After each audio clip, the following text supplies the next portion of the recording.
আসসালামু আলাইকুম ওয়া রাহমাতুল্লাহি ওয়া বারাকাতুহু ইন্নাল হামদালিল্লাহ ওয়াসসালাতু ওয়াসসালামু আলা রাসূলিল্লাহ ওয়া আলা আলিহি ওয়া আসহাবিহি আজমাইন قال الله عز وجل أعوذ بالله من الشيطان الرجيم بسم الله الرحمن الرحيم وآت ذا القربى حقه صدق الله المولانا العظيم وصدق رسوله النبي الكريم ونحن على ذلك من الشاهدين والشاكرين والحمد لله رب العالمين সুপ্রিয় দর্শক মণ্ডলী, কাছে দূরে, দেশে এবং দেশের বাহিরে যে যে অবস্থান থেকে চোখ রেখেছেন নিউজ 24 এর লাইভ অনুষ্ঠান, যে অনুষ্ঠানটি আপনাদের প্রিয় অনুষ্ঠান, সকলকে অনুষ্ঠানের পক্ষ থেকে ধন্যবাদ জানাচ্ছি, মোবারকবাদ জানাচ্ছি। আপনাদের সকলকে আমন্ত্রণ জানাচ্ছি আজকের এই সুন্দর আয়োজনে। আল্লাহ রাব্বি করিমের তৌফিক এবং শুকরিয়া জ্ঞাপন করে আমরা আজকের আলোচনা শুরু করতে যাচ্ছি। আল্লাহ তাআলা ইবাদতকে দুই ভাগ করে দিয়েছেন, একটা হলো আল্লাহ পাকের নিজের, আরেকটা হলো বান্দার। হক দুই ধরনের, এক ধরনের হক আল্লাহ তাআলার, আরেকটি হক হলো বান্দার। হক যখন বান্দার হক মানুষ যথাযথভাবে শরীয়তের নিয়ম অনুযায়ী আদায় করে, তখনও সেটা ইবাদতের মধ্যে গণ্য হয়ে যায়। তাই আল্লাহ রাব্বি করিম রাসূল আকরাম সাল্লাল্লাহু আলাইহি সাল্লামের মাধ্যমে জানিয়ে দিয়েছেন যে বান্দার হক যদি কেউ নষ্ট করে, আর বান্দা যতক্ষণ পর্যন্ত তাকে ক্ষমা না করবে ওই পর্যন্ত আল্লাহ তাআলা সে ক্ষমা করেন না। তার মানে বোঝা গেল আল্লাহ পাকের হক যদি কেউ কোনো জায়গাতে না জেনে না বুঝে জীবনে দু একবার ত্রুটি করে, আল্লাহ তাআলার কাছে ক্ষমা চায়, তিনি ক্ষমা করে দিবেন। আর বান্দার হকের ব্যাপারে এত শক্ত বিধান যে বান্দার হক যার সাথে যুক্ত আছে, বান্দা যে পর্যন্ত ক্ষমা না করবে তিনি ক্ষমা করবেন না। হয়তো তার থেকে তার প্রাপ্যতাকে বুঝিয়ে দিতে হবে, অথবা ক্ষমা চেয়ে নিতে হবে, তার থেকে না দাবি নিতে হবে। তাই আজকে গুরুত্বপূর্ণ এই বিষয়টি নিয়ে আজকে আমরা কথা বলবো যে বান্দার হক রক্ষায় করণীয় ইসলামের আলোকে। এ বিষয় নিয়ে কথা বলবেন বিশিষ্ট ইসলামী চিন্তাবিদ, মিডিয়া আলোচক, সুবক্তা শেখ মুফতি মাসুম আহমদ, প্রিন্সিপাল জামিয়া ইসলামিয়া শামসুল উলুম, ঢাকা। সাথে আছি আমি আমজাদ হোসেন হেলালি। আসসালামু আলাইকুম। ওয়ালাইকুম আসসালাম ওয়া রাহমাতুল্লাহ। মুফতি সাহেব কেমন আছেন? আলহামদুলিল্লাহ। আলহামদুলিল্লাহ। আপনার কাছে আজকে আমরা বান্দার হক সম্পর্কে জানবো, কারণ এই বিষয়টি অত্যন্ত গুরুত্বপূর্ণ। তো বান্দার হক বলতে কি বোঝায়, রক্ষায় আমাদের দায়িত্ব এবং কর্তব্য কি? আহমাদুহু ওয়া নুসাল্লি আলা রাসূলিহিল কারীম, আম্মা বা'দ। খুবই চমৎকার এবং সময় উপযোগী, অত্যন্ত প্রয়োজনীয় একটি বিষয় আজকে নির্ধারণ করার জন্য আপনাকে আন্তরিক ধন্যবাদ। আল্লাহ রাব্বুল আলামিন আমাদেরকে দুনিয়াতে পাঠিয়েছেন, আর এই দুনিয়ার এই জীবনটাই মূলত আমাদের পরকালীন জীবন গড়ার ক্ষেত্র, যেটাকে হাদিস শরীফের মধ্যে আসছে আদ-দুনিয়া মাজরাআতুল আখিরাহ, যে মৃত্যু পরবর্তীতে আর কোনো আমল করার সুযোগ নেই। যদি পরকালীন জীবনে কেউ ভালো থাকতে চায়, তাহলে তার যা কিছু করার আছে দুনিয়াতেই করতে হবে, অর্থাৎ ভালো বা মন্দ যেটাই হোক দুনিয়াতেই করে যেতে হবে। আচ্ছা, এই দুনিয়াতে আমি আপনি আমরা সবাই মিলে আল্লাহ পাক আমাদেরকে যাদেরকে পাঠিয়েছেন, যেহেতু একসাথে আমরা এখানে বসবাস করব, তো একসাথে বসবাস, একসাথে জীবনযাপন করতে গেলে প্রত্যেকেই প্রত্যেকের প্রতি একটা রেসপেক্ট বোধ, একটা শ্রদ্ধা বোধ, একটা সম্মান বোধ, একটা হক, একটা দায় দায়িত্ব ইত্যাদি পালন করতে হবে।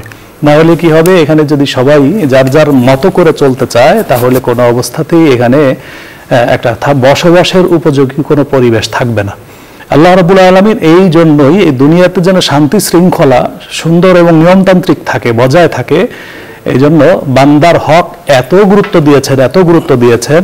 হাদিস শরীফের মধ্যে আসছে, আল্লাহ চাইলে তার নিজের হক হয়তো তিনি মাফ করে দিতে পারেন। আল্লাহর যে হকগুলি আমাদের উপর আছে, ইবাদতের যে সমস্ত হক আছে, সেগুলি হয়তো তিনি চাইলে মাফ করে দেন, যেমনটি আপনি শুরুতেই বলতেছিলেন।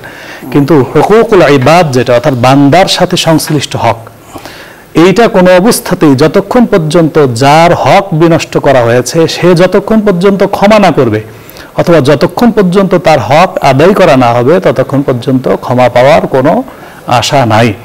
এমনকি হাদিস শরীফের মধ্যে আসছে, শহীদ যারা শহীদ হন দ্বীনের জন্য, তো তারা তো বিনা হিসাবে জান্নাতে চলে যায়। তারা কিন্তু তাদের উপরেও যদি কারোর হক থেকে থাকে, আল্লাহ রাব্বুল আলামিন আগে সেই হকের ফয়সালা করবেন, তারপরে তাকে জান্নাতে পাঠাবেন। যেভাবেই হোক তার আগে সে হক আদায় করতে হবে। এটা এত বেশি গুরুত্বপূর্ণ। এখন আমরা যদি বলি সামগ্রিকভাবে হকগুলি কি কি, আমরা অনেক সময় মনে করি কি হক মানে হলো কারো জায়গা দখল না করা, হক মানে হলো কারো টাকা পয়সা মেরে না দেওয়া। না, হকের কথাটা আসলে অনেক ব্যাপক। যেমন একটা কথার হক, একটা পারস্পরিক সামাজিক হক, একটা ধর্মীয় হক, একটা রাজনৈতিক হক। অর্থাৎ দৈনন্দিন জীবনে চলতে গেলে, একসাথে চলতে গেলে আমার দ্বারা কারুর কোনো রকম কোনো সামাজিক, কোনো ধর্মীয়, কোনো ইহলৌকিক, কোনো পারলৌকিক ক্ষতি যেন না হয়, এই বিষয়টা খেয়াল রাখার নামই হলো মূলত তার হক। একজনে আমার কাছে আমানত রেখে একটা কথা বলছে, আমি সেটা আমানত রক্ষা করলাম না, আরেকজনের কাছে বলে দিয়ে তাকে বিপদগ্রস্ত করে দিলাম। একজন লোকের নামে অহেতুক আমি একটা গীবত শিকায়ত, বদনাম করলাম, অপবাদ দিলাম, অথবা তার নামে একটা মিথ্যাচার করলাম, এর দ্বারা কি হলো? তার সামাজিকভাবে তার মান ক্ষুণ্ণ হলো, সম্মানের হানি হলো। এটাও হক নষ্ট করা।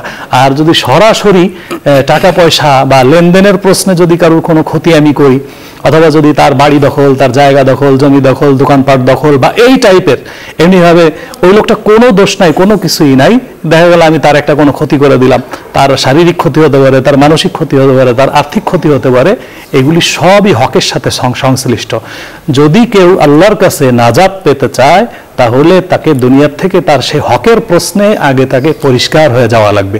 আমাদের দেশে বা বিশ্বের অনেক জায়গাতেই একটা প্রচলন আছে, কোনো কাজ ঘুষ বা দুর্নীতি বা উৎকোচ ইত্যাদি ছাড়া হয় না। এটাও মানুষের হক নষ্ট করা।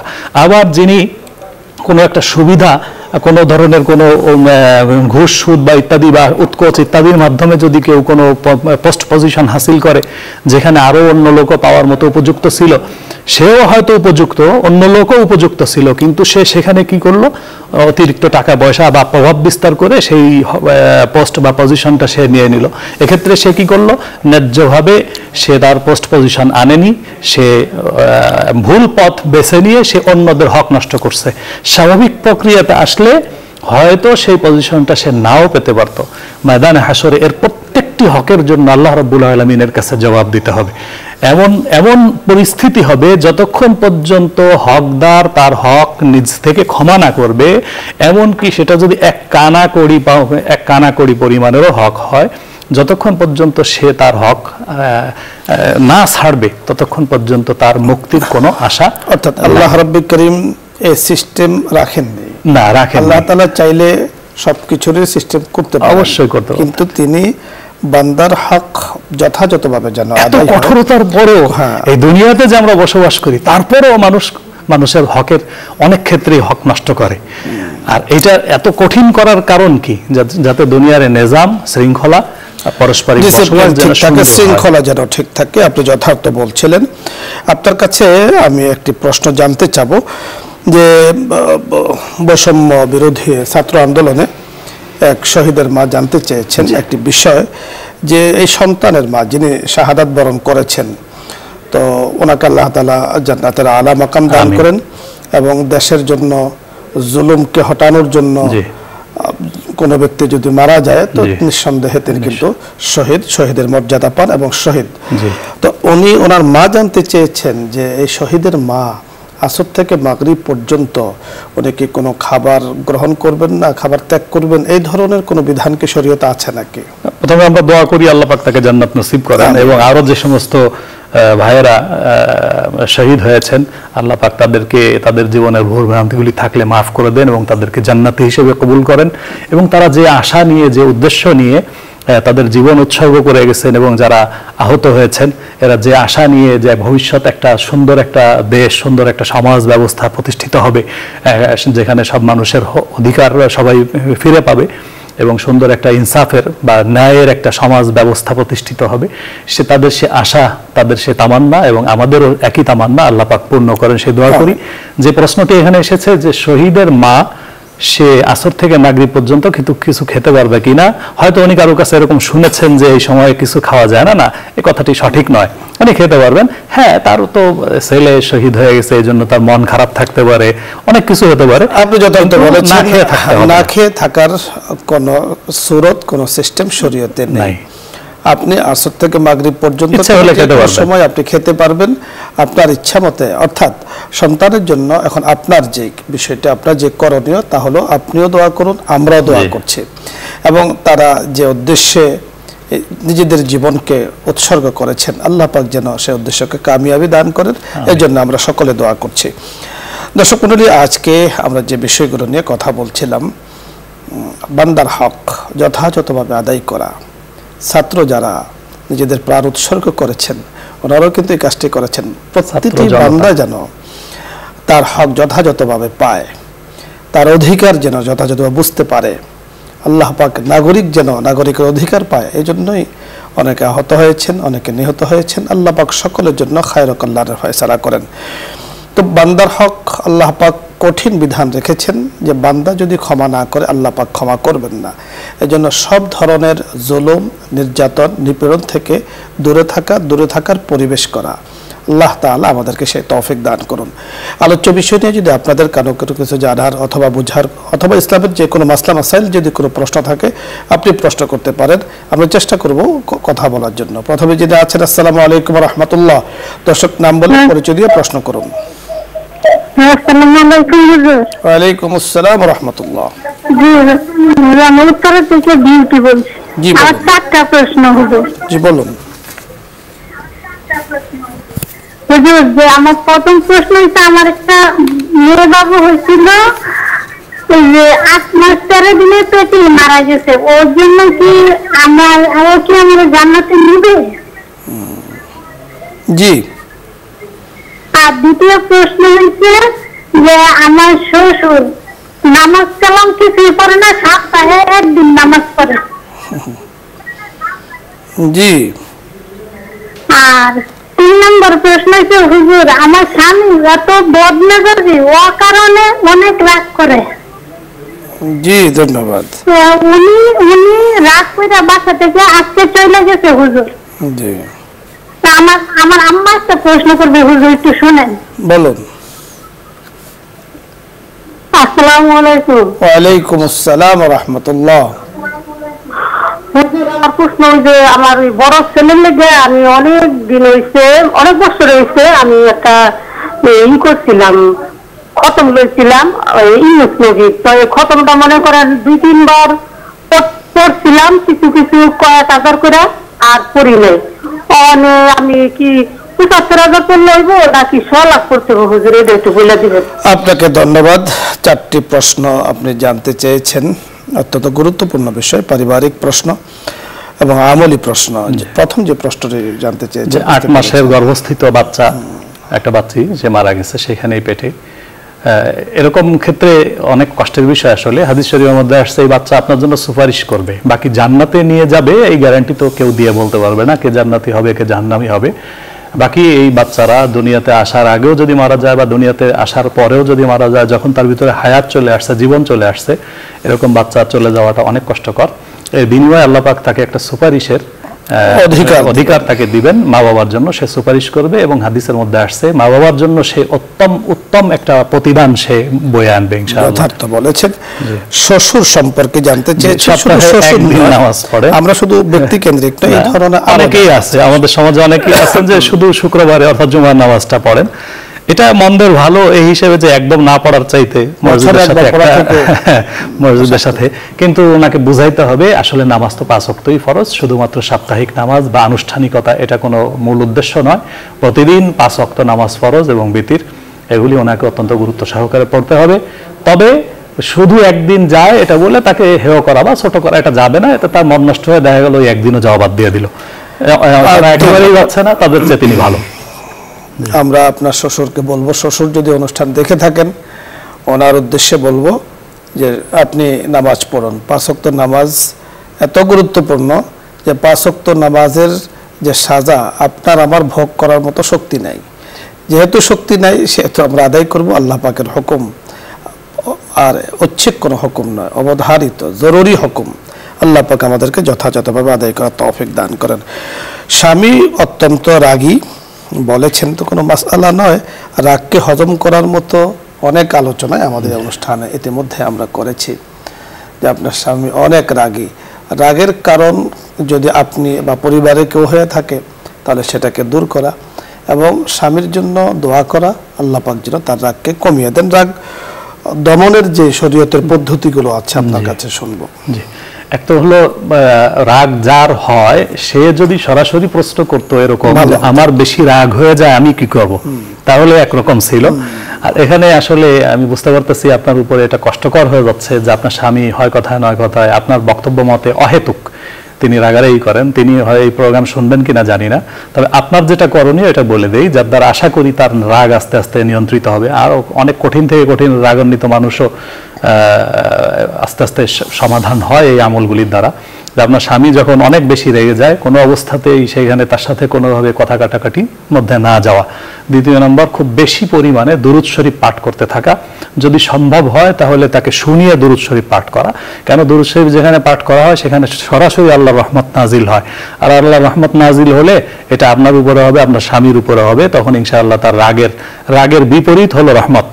তো রহমত হলো পানির মতো, রাগ হলো আগুনের মতো, তো তখন এটা রাগ নির্বাপিত করবে। আরবদের ভিতরে এই আমলটা ব্যাপক প্রচলন আছে, রাগারাগি করতে থাকলে তারা পাশ থেকে দুরূদ শরীফ পড়তে থাকে। সাল্লাল্লাহু আলাইহি ওয়াসাল্লাম যেটা মুফতি সাহেব বলেছেন যে রাগের যদি যৌক্তিক কোনো কারণ থাকে অবশ্যই সেগুলি এড়িয়ে চলতে হবে।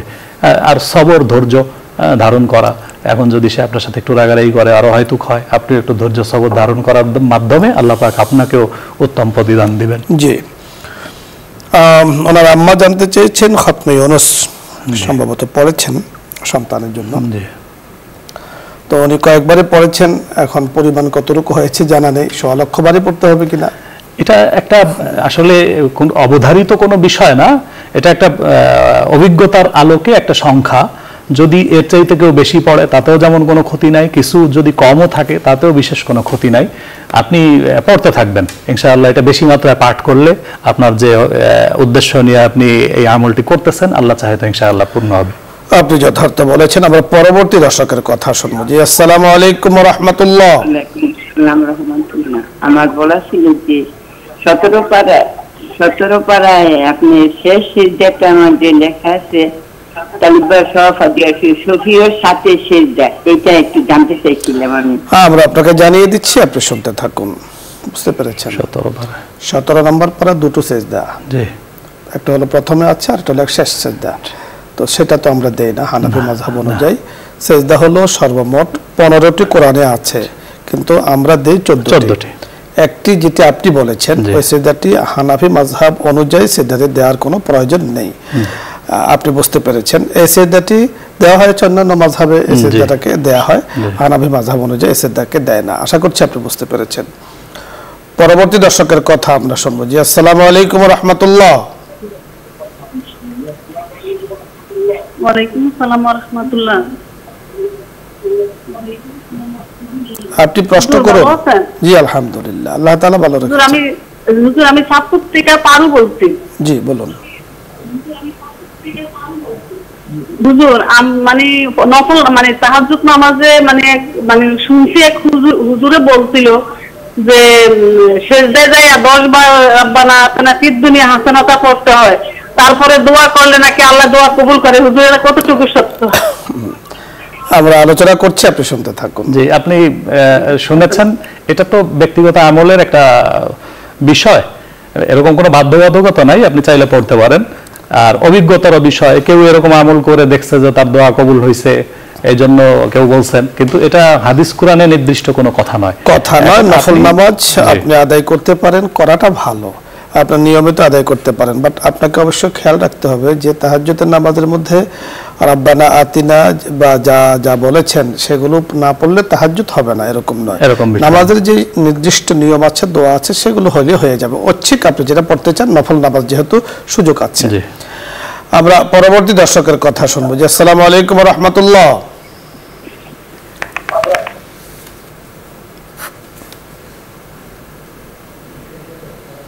পরবর্তী দর্শকের কথা শুনবো। আসসালামু আলাইকুম। আসসালামু আলাইকুম। ওয়া আলাইকুম আসসালাম ওয়া রাহমাতুল্লাহ। আপনি ভালো আছেন? জি, আলহামদুলিল্লাহ, আল্লাহ তাআলা ভালো রাখেন। বলুন। হুজুর, আমার প্রথম প্রশ্ন হচ্ছে যে যারা নামাজ কালাম পড়বে নিয়মিত এবং দান খয়রাত করবে এবং কোরআন তেলাওয়াত করবে, আল্লাহ তাআলা কখনোই কোনো কিছুই বিপদের মধ্যে ফেলবে না বা তারা উদ্ধার করবে। হুজুর, একটা প্রশ্ন।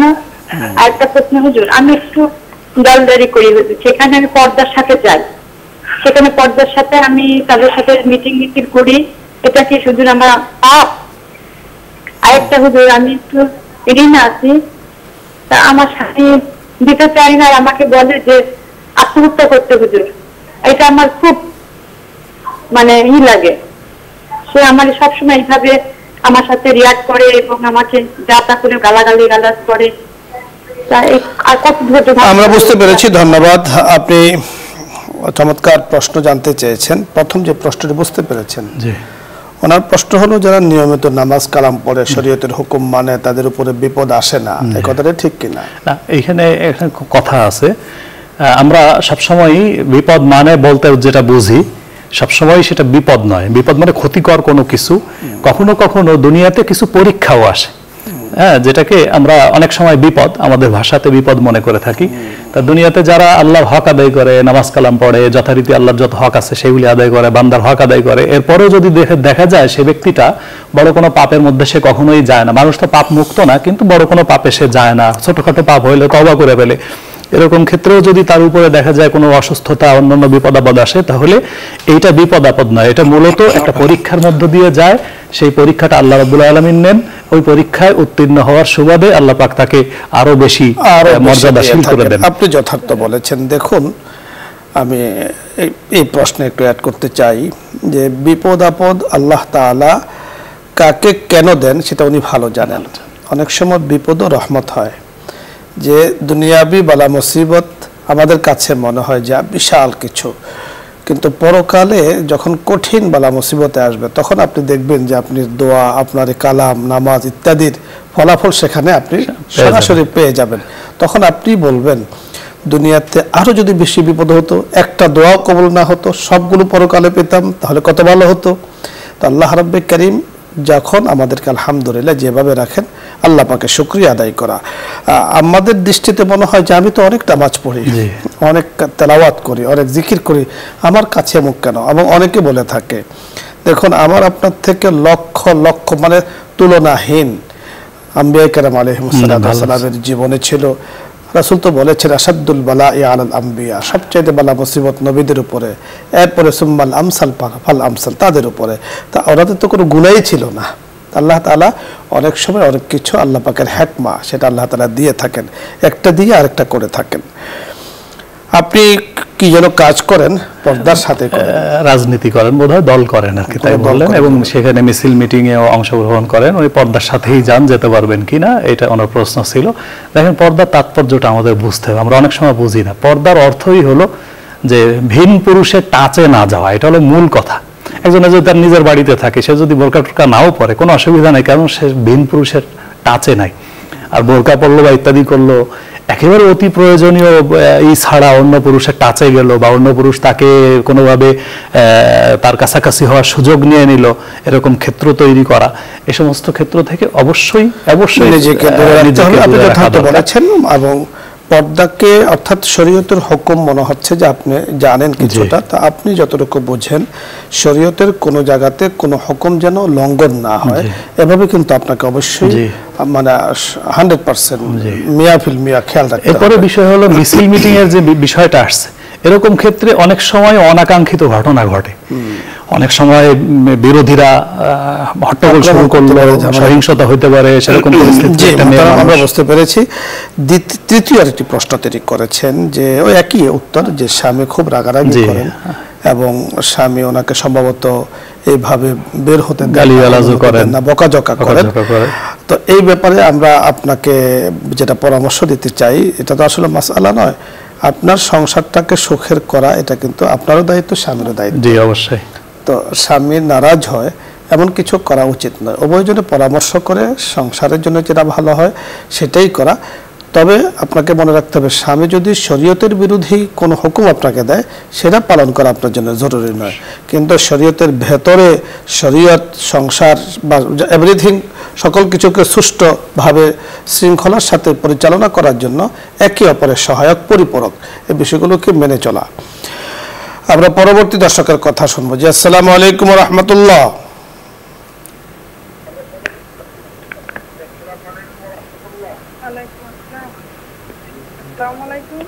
জি দর্শক, প্রশ্ন করুন। জি, আসসালামু আলাইকুম।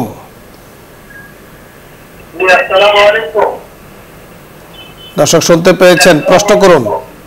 আসসালামু আলাইকুম। ওয়ালাইকুম আসসালাম। পরিচয় বলুন, প্রশ্ন করুন। আমি একটু তাহাজ্জুদ নামাজের নিয়মটা একটু জানার জন্য বা সঠিক সময়টা একটু জানার জন্য। সুন্দর বিষয় জানতে চেয়েছেন। তাহাজ্জুদের নামাজ, আপনার নামটা বললে আমরা খুশি হতাম। আচ্ছা, বলার সুযোগ হয় নাই, আরেকদিন বলবেন ইনশাআল্লাহ। বুঝতে পেরেছি। জি, তাহাজ্জুদ নামাজ এর সময় মূলত এশার নামাজ আদায়ের পর থেকে শুরু হয়, কিন্তু প্রত্যেকটা নামাজের যেমন অতি উত্তম ওয়াক্ত বা সময় আছে, ঠিক এমনিভাবে তাহাজ্জুদের অতি উত্তম সময় হলো আমরা যেই সময়টাতে সেহেরি খাই, রমজান মাসে যেই সময়টাতে আমরা সেহেরি খেয়ে থাকি, সাহারি করি, সেই সময়টা হলো তাহাজ্জুদের উত্তম সময়। আর নিয়ম, এটা নফল নামাজ, এর মধ্যে আলাদা বিশেষ কোনো নিয়ম নাই। আপনি আপনার জানা মতে নফল নামাজ হিসাবে 2 রাকাত করে অথবা 4 রাকাত করে আপনি পড়তে পারবেন। আপনি যে কোনো সূরা আপনার জানা আছে, এক বা একাধিক সূরা মিলাও আপনি পড়তে পারবেন, এইটুকুই। আর অত্যন্ত মনোযোগের সাথে আল্লাহকে রাজি খুশি করার জন্য এগুলি তো থাকতেই হবে, খালেস আল্লাহর জন্য। এছাড়া বিশেষ আলাদা কোনো নিয়ম এরকম নাই। এইভাবেই আপনি নফল নামাজ হিসেবে। আশা করছি বুঝতে পেরেছেন। পরবর্তী দর্শকের কথা শুনবো। জি, আসসালামু আলাইকুম ওয়া রাহমাতুল্লাহ। আসসালামু আলাইকুম। ওয়ালাইকুম আসসালাম ওয়া রাহমাতুল্লাহ। আচ্ছা, আমি একটা প্রশ্ন করতে চাই। জি বলুন। ভলিউম কমিয়ে নিন, এরপরে কথা বলুন।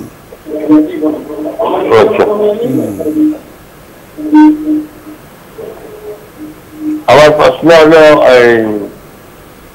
যে 4 রাকাত নামাজ ফরজ বা সুন্নত 4 রাকাত, সেখানে 2 রাকাতের মধ্যে কেউ 3 রাকাতে আমি শুরু করি ফেলেছি, 2 রাকাত করে আমি দাঁড়াই গেছি, তারপরে আরেক রাকাত করে শুরু আদায় করে ফেলেছি। এখন 4র্থ রাকাতে আমি কি বসবো না দাঁড়াইয়া? বুঝতে পেরেছি, আপনি শুনতে থাকুন। আপনি প্রথম বৈঠকটি করেননি, 2 রাকাত পরে যে বৈঠক করার কথা ছিল সেটা করেননি, দাঁড়িয়ে গিয়েছেন, 3য় রাকাত পড়েছেন। এখন আপনার কি করণীয় আমরা আপনাকে জানিয়ে দিচ্ছি, আশা করছি আপনি বুঝতে পারবেন। জি, এখন আপনার যথারীতি আপনি 4 রাকাত শেষ করবেন এবং 4র্থ রাকাতের শেষ বৈঠকে আর কি গিয়ে আপনি সেজদায় সাহু করে নেবেন, আপনার নামাজ শুদ্ধ হয়ে যাবে। 3য় রাকাতের পরে বসার কোনো প্রয়োজন নেই, যেহেতু প্রথম বৈঠকটা নামাজের মধ্যে ওয়াজিব। আপনার ভুলে ওয়াজিব ছুটেছে, সেক্ষেত্রে মানে তদারক, অর্থাৎ কি বলে, এই ভুলের সংশোধন, এই ভুলের মেকআপ করার কিন্তু শেষে নিয়ম রয়েছে। শেষে আপনি বসে আত্তাহিয়াত পড়ে সালাম ফেরাবেন, এরপরে 2টো সেজদা দিয়ে আবার পুনরায় আত্তাহিয়াত পড়ে দুরূদ শরীফ পড়ে নামাজ শেষ করবেন। নামাজ ইনশাআল্লাহ হয়ে যাবে। আমরা পরবর্তী দর্শকের কথা শুনবো। আসসালামু আলাইকুম ওয়া রাহমাতুল্লাহ। ওয়া আলাইকুম আসসালাম রাহমাতুল্লাহ। ভাই জি, আমি হুজুর ভাই, আমি একটা কথা জিজ্ঞেস করছি, আপনি পুরস্কার দিবেন। কার যদি জমিন, আমার জমিন আছে, কারোর কাছে যদি বিক্রি করে দিলাম, আবার বড় হয়ে ছেলে মেয়েরা ঝগড়া লড়াই করে যদি নিয়ে নিলাম, ওনাকে 3 লাখের টাকার বদলে 12 লাখ টাকা দিলাম, এই কি হক মারা হলো? আপনি টিভির ভলিউমটা কমিয়ে আরেকবার প্রশ্ন বুঝতে পেরেছেন? না, বোঝা যায় না, খুব একটা বোঝা যাচ্ছে না, খুব গুরুত্বপূর্ণ প্রশ্ন। টিভির ভলিউম আগে কমিয়ে নিন, এরপরে প্রশ্ন করুন। হ্যাঁ, অভাবের সংসারে অনেক, অভাবের সংসারে অনেক জমিন ছিল আমার, আমি অল্প অল্প করে বিক্রি করে 6 মেয়েকে দিয়ে দিলাম, অনেক কিছু। কিন্তু এখন আমার ছেলে মেয়ে সবাই বড় হয়, পেট কামারি করে আমি ওনাকে 3 লাখের বদলে 12 লাখ দিলাম। কিন্তু ওনার তো জমিনের উপরে হক ছিল, কিন্তু এক কতটুর হক মারা হলো না, উনি মাফ করে দিল। আমি এইটা, আপনি আমাকে পুরস্কার দিবেন। বুঝতে পেরেছেন কিছু? ধন্যবাদ আপনাকে। আমরা 2বারে চেষ্টা করেছি আপনার কথাগুলো বোঝার জন্য। অভাবী সংসার, একটু একটু করে বিক্রি করে সন্তানদেরকে বিবাহ শাদী করিয়েছেন, মানুষ করেছেন। পরবর্তী আর কি অংশ আছে খুব একটা বোঝা যায়নি। যদি এমন হয় যে আপনি অভাবী সংসারে, অভাব তো আল্লাহ তাআলা বলেছেন তিনি ধনী আর সকলেই ফকির, ইন্নাল্লাহা গানিয়্যুন ওয়া আনতুমুল ফুকারা। অভাব সকলেরই আছে, কারো সম্পদের অভাব, কারো শান্তির অভাব, কারো সুস্থতার অভাব। অভাবটা কিছু না কিছু থাকাটা এটা স্বাভাবিক বিষয়, এই জন্য এটাকে খুব বড় করে দেখার বিষয় নয়।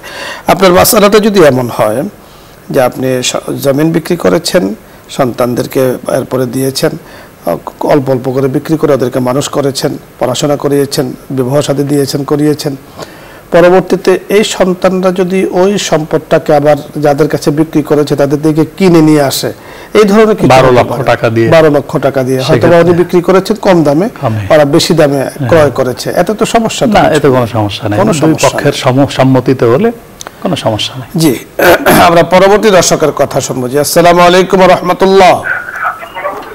ওয়ালাইকুম আসসালাম ওয়া রাহমাতুল্লাহ। আসসালামু আলাইকুম। ওয়া আলাইকুম আসসালাম ওয়া রাহমাতুল্লাহ। হুজুর, আমার দুইটা প্রশ্ন। বলুন। প্রথম প্রশ্ন হচ্ছে, কোরআন শরীফ বুকে জড়িয়ে ধরে কি চুমু খাওয়া যাবে? জি। আর দ্বিতীয় প্রশ্ন হচ্ছে, বাথরুমে তো আমরা গোসল করি, ওযু করলে কি নামাজ হবে? জি, আপনি শুনতে থাকুন, আমরা কথা বলছি, বুঝতে পেরেছি। জি, আমাদের দেশীয় কালচারে কোরআন বুকে জড়িয়ে চুমু খাওয়া এটা কোরআনের প্রতি সম্মান এবং আদব প্রদর্শন।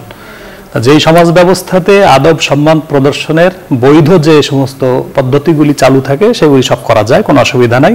আপনি কোরআন বুকে জড়িয়ে চুমু খেতে পারবেন, বুকে জড়িয়ে ধরতে পারবেন, এতে কোনো অসুবিধা নাই।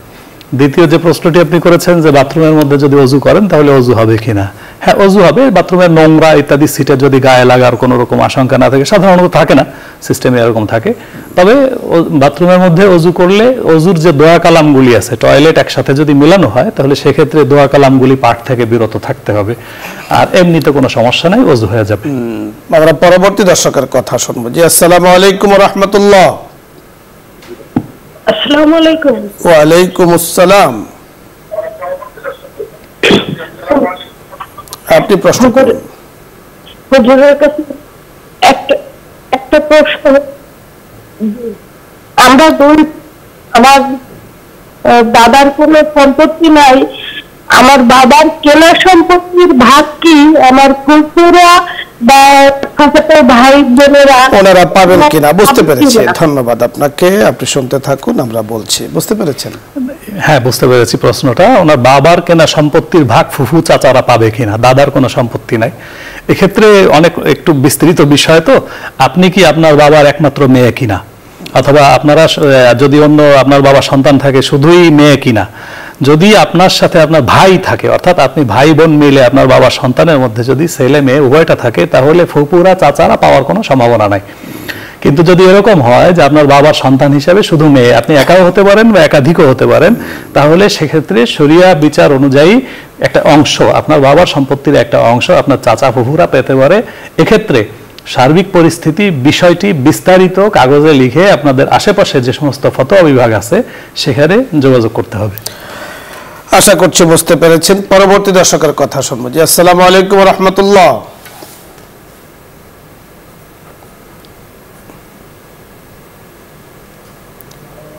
দর্শক শুনতে পাচ্ছেন, প্রশ্ন করুন। হ্যালো, আসসালামু আলাইকুম। ওয়া আলাইকুম আসসালাম। প্রশ্নটা হচ্ছে, আমার স্বামী আমি বিয়ে করতে 30 বছর, এর মধ্যে আমার 4 বছর ধরে আমি আছি, সেই ক্ষেত্রে বলে কি করণীয়? বোঝা যাচ্ছে না। ধন্যবাদ আপনাকে, আপনি প্রশ্ন করেছেন, আমরা বোঝার চেষ্টা করছি, তবে আজকে আমাদের হাতে সময় যতটুকু আছে আপনার প্রশ্ন উত্তর নিয়ে কথা বলার মতো নেই। আপনি আগামী দিন প্রশ্ন করুন, ইনশাল্লাহ আল্লাহ চাহে তো আমরা কথা বলবো। মুফতি সাহেব, ধন্যবাদ আপনাকে, আপনি অনুষ্ঠানের সাথে যুক্ত হয়েছেন এবং খুবই চমৎকার, খুবই গোছালো আলোচনা দর্শকদের জন্য উপহার দিয়েছেন। দর্শক মণ্ডলী, শুরু থেকে নিয়ে এ পর্যন্ত যতগুলো আলোচনা হয়েছে আল্লাহ তাআলার সন্তুষ্টির জন্য আল্লাহ তাআলা যেটা কবুল করেন, রব্বে করিমের কাছে আমরা সে কামনা করছি। এবং আজকে আমরা হকুল ইবাদাহ, বান্দার হক নিয়ে কথা বলছিলাম। বান্দার হক শুধুমাত্র অর্থনৈতিক বিষয়ের সাথে সম্পৃক্ত নয়, যাবতীয় সকল কিছুর সাথে কিন্তু বান্দার হক সম্পর্কিত। এক বান্দা আরেক বান্দার গীবত শিকায়াত করা, এটাও কিন্তু কি বলে বান্দার হক নষ্টের মধ্যে সম্পৃক্ত। রাসূল আকরাম সাল্লাল্লাহু আলাইহি ওয়াসাল্লামের কাছে সাহাবায়ে কেরাম জানতে চেয়েছেন, যে ইয়া রাসূলুল্লাহ, একজনে এক দোষ করেছেন। রাসূল সাল্লাল্লাহু আলাইহি ওয়াসাল্লামের কাছে সাহাবায়ে কেরাম বলেন, এখন তার দোষটা কার কাছে বলবো? তো দোষের ব্যাপারে শরীয়তের বিধান এসেছে যে এমন জায়গা বলা যে জায়গাতে তার ইসলাহ হয়, তার পরিশুদ্ধ হয়, যিনি তাকে ইসলাহ করতে পারেন, যত্রতত্র সেটাকে আলোচনা না করা।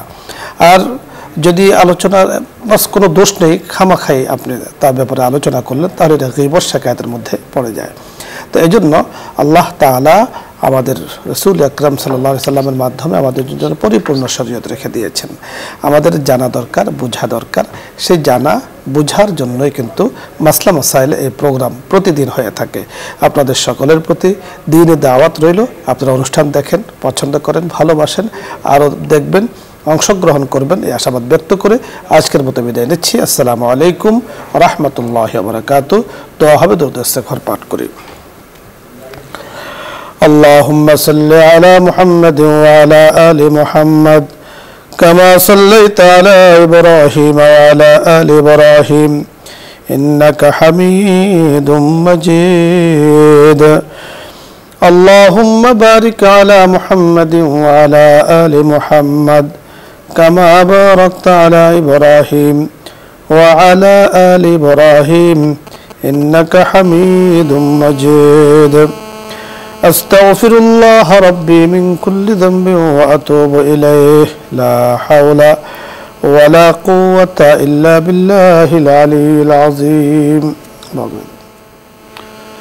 اللهم أنت السلام ومنك السلام تباركت يا ذا الجلال والإكرام. ربنا ظلمنا أنفسنا وإن لم تغفر لنا وترحمنا لنكونن من الخاسرين. ربنا آتنا في الدنيا حسنة وفي الآخرة حسنة وقنا عذاب النار. ربنا اغفر لنا ولوالدينا وللمؤمنين يوم يقوم الحساب. يا قاضي الحاجات اقض حاجاتنا يا دافع البليات ادفع عنا البلاء. يا أرحم الراحمين يا أرحم الراحمين يا أرحم الراحمين يا أكرم الأكرمين يا ذا القوة المتين. لا إله إلا الله الحليم الكريم. لا إله إلا الله وحده لا شريك له أحدا صمدا لم يلد ولم يولد ولم يكن له كفوا أحد. رب كريم مولاي كريم মেহেরবানি করে আপনি আমাদের জীবনের সমস্ত গুনাহ খাতা maaf করে দেন। মওলায়ে করিম জানা অজানা ইচ্ছায় অনিচ্ছায় আলোতে আধারে গোপনে প্রকাশ্যে নতুন বা পুরাতন ছোট বা বড় যত রকম পাপ যত রকম অপরাধ যত রকম গুনাহ যত রকম অপরাধ আমরা করেছি মেহেরবানি করে আপনি আমাদের সবাইকে maaf করে দেন। মওলায়ে করিম এই মুহূর্তে আমরা সহ পৃথিবীর জানা অজানা কত জায়গাতে লক্ষ লক্ষ মানুষ হয়তো এই সময় আপনার জিকিরের মধ্যে আপনার হাবিবের দোয়া দুরুদের মধ্যে এমনিভাবে নানান রকম আমলের মধ্যে হয়তো আছে। তাদের মধ্য থেকে যাকে আপনার পছন্দ হয় তার ওসিলা করে আপনি আমাদের সবাইকে ক্ষমা করে দেন। মওলায়ে করিম আমাদের সাথে এই মুহূর্তে হয়তো শত শত হাজার হাজার লোক আমাদের সাথে একসাথে আমরা হাত তুলেছি। আমাদের মধ্যে যাকে আপনার পছন্দ হয় তার ওসিলা করে আপনি আমাদের মাফ করে দেন। মওলায়ে করিম জীবনে ভালো কোনো আমল তো নাই, যতটুকু দিনই কথা বলি শুনি, যতটুকু দিনই কথা যতটুকু আমল করতে পারি মেহেরবানি করে ভাঙা চলা টোটা ফাটা যা কিছু হয় এগুলি আপনি পরিপূর্ণতার রূপ দিয়ে আপনি কবুল ও মঞ্জুর করে নেন। মওলায়ে করিম আমাদের অনেকের মা নাই, অনেকের বাবা নাই, দাদা দাদি নানা নানি মুরব্বি আত্মীয় স্বজন কাছের দূরের অনেকেই ইতিমধ্যে আপনার ডাকে সাড়া দিয়ে চিরজীবনের জন্য দুনিয়া থেকে বিদায় নিয়ে চলে গেছে। মওলায়ে করিম তারা চাইলেও এখন আর কোনো আমল করতে পারতেছেন না, তারা অপেক্ষায় আছেন আমরা যেন তাদের জন্য দোয়া করি। মওলায়ে করিম দোয়া কবুল মাগরিবের এই পূর্ব মুহূর্তে দোয়া কবুলের একটি বিশেষ সময় আমরা সবাই তাদের জন্য দোয়া করতেছি। মেহেরবানি করে আপনি তাদের জীবনের সমস্ত গুনাহ খাতা মাফ করে দেন। মওলায়ে করিম আমরা দুনিয়া থেকে চলে যাওয়ার পরে আমরা যেমন আমাদের মুরব্বিদের জন্য দোয়া করতেছি আমাদের জন্য এরকম দোয়াকারী তৈরি করে দেন। মওলায়ে করিম আমাদের যাবতীয় হাজাত যাবতীয় প্রয়োজনগুলি আপনি গায়েব থেকে ফয়সালা করে দেন। আমাদের দেশের জন্য শান্তি শৃঙ্খলার ফয়সালা করে দেন, সমৃদ্ধির ফয়সালা করে দেন। মওলায়ে করিম যে সমস্ত ভাইয়েরা জীবন উৎসর্গ করে গেলেন, যারা আহত হলেন সবাইকে আপনি কবুল ও মঞ্জুর করে নেন। তাদের জানা অজানা গুনাহ খাতা থাকলে সেগুলি আপনি মাফ করে দেন। মওলায়ে করিম তারা যে আশা নিয়ে যে ভরসা নিয়ে যে তামান্না নিয়ে যে বিশ্বাস নিয়ে একটা শান্তি শৃঙ্খলার সুন্দর একটা পরিবেশ হবে, সমৃদ্ধশালী একটি দেশ হবে, মওলায়ে করিম সবার হক আদায় করা হবে, ইনসাফের সমাজ ব্যবস্থা প্রতিষ্ঠিত হবে, যে আশা নিয়ে তারা এরকম তাদের জীবন উৎসর্গ করেছে মেহেরবানি করে আপনি সেই আশা পরিপূর্ণ করে দেন। মওলায়ে করিম আমাদের দেশে এক বিপদ গিয়ে আরো বড় বিপদ চলে আসে এরকমটা যেন না হয়, আমাদের জন্য আরো বড় পরীক্ষা সামনে চলে না আসে সেই ব্যবস্থা আপনি করে দেন। উত্তরোত্তর আমরা যেন ভালো করতে পারি, আরো বেশি বেশি দিনই কথা বলতে পারি, দিনই কাজ করতে পারি, এবং যারা যারা এই দিনই কাজের সাথে সংশ্লিষ্ট তাদের সবাইকে আপনি কবুল ও মঞ্জুর করে নেন। তাম দুনিয়ার সমস্ত মাসাজিদ মারাকিজ ইসলামিয়া সমস্ত দিনই যত কার্যক্রম যেখান থেকে যেভাবে পরিচালিত হয় মাওলায়ে কারীম শুদ্ধভাবে খালেস নিয়তে আপনার জন্য করা যেন হয় সে তৌফিক আপনি নসিব করে দেন, কবুল ও মঞ্জুর করে নেন। মাওলায়ে কারীম আমাদের যাবতীয় হাজাত যেগুলি আমরা জানি পূরণ করে দেন, যেগুলি আমরা জানি না কিন্তু আমাদের জন্য প্রয়োজন আছে, আপনি অন্তর্যামী, আপনি তো সব জানেন, আপনি মেহেরবানি করে সবগুলি পরিপূর্ণ করে দেন। ওয়াসাল্লাল্লাহু আলান নবিয়িল কারীম ওয়া আলিহি ওয়া সাহবিহি আজমাইন। আমিন আমিন আমিন বিরহমাতিকা ইয়া আরহামার রাহিমিন।